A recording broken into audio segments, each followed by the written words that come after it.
Triveni సంగమంకైతే boat reach అయిపోయింది. ఇక ఇక్కడ ఒక చిన్న పూజ అయితే ఉందని చెప్పారు. ఒక్కొక్క నదికి ఒక్కొక్క కొబ్బరికాయ చొప్పున 3 నదులు కలిసి ఉన్న ప్లేస్ కాబట్టి 3 కొబ్బరికాయలు ఒక ప్లేట్లో పెట్టి ఒక్కొక్క జంటకి కొన్ని పువ్వులు, పసుపు, కుంకుమ అయితే ఈ విధంగా అక్కడ ఉన్న పంతులు అయితే ఇస్తున్నారు. ఇక ఈ పూజకి కంపల్సరీ తల మీద చున్నీ ఈ విధంగా అయితే వేసుకోవాలట. ముందు చున్నీ అయితే వేసుకోమని చెప్పారు. లక్కీగా మేము తీసుకెళ్ళాం కాబట్టి మాకైతే చున్నీ ఉంది.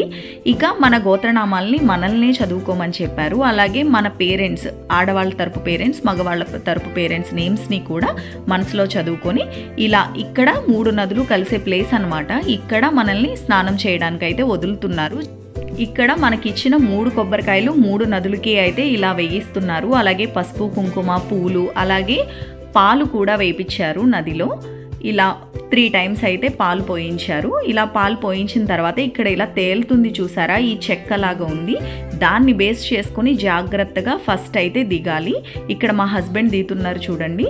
దాని మీద బరువు పెట్టి దింపితే అలా కిందకి దిగుతుందన్నమాట. అలా దిగిన తర్వాత ఇలా 2 కర్రల్ని పట్టుకొని మనమైతే స్నానం చేయాల్సి ఉంటుంది. కొంచెం భయంగానే అనిపించింది. కొన్ని చోట్ల నేను వేరే వాళ్ళు చెప్పింది విన్నది ఏంటంటే నెట్లా ఉంటుంది, మనం ఇంకా ఎక్కడికి మిస్ అవ్వకుండా అందులోకి దిగి ములగాలి అని అయితే చెప్పారు. ఇక్కడ మేము వెళ్ళిన దగ్గర అయితే కొంచెం రిస్కీగానే అనిపించింది. ఇంకా మూవ్ అయిపోతూ ఉంటుందన్నమాట. ఏ చిన్నది మిస్ అయినా మనం వాటర్లోకి వెళ్ళిపోతాం. అంత రిస్క్గా అనిపించింది నాకు.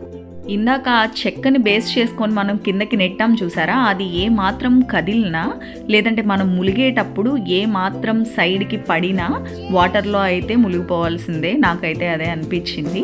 సో ఏదైనా మేమైతే జాగ్రత్తగా ఇలా త్రివేణి సంగమంలో ఆ దైవ అనుగ్రహంతో చక్కగా స్నానం అయితే చేసి సేఫ్గా అయితే బయటకు వచ్చేసాం. మీరేమైనా దీపాలవి కూడా నదిలో వదలాలి అని అనుకుంటే మనం బోట్ ఎక్కక ముందే వచ్చిన స్టార్టింగ్లో ఇలా దీపాలు అయితే అమ్ముతున్నారు. ఆ దీపాలని కొనుక్కొని మనతో తీసుకొస్తే ఇలా 3 నదులు కలిసిన ప్లేస్లో ఈ విధంగా అయితే మనం దీపాలు కూడా వదులుకోవచ్చు.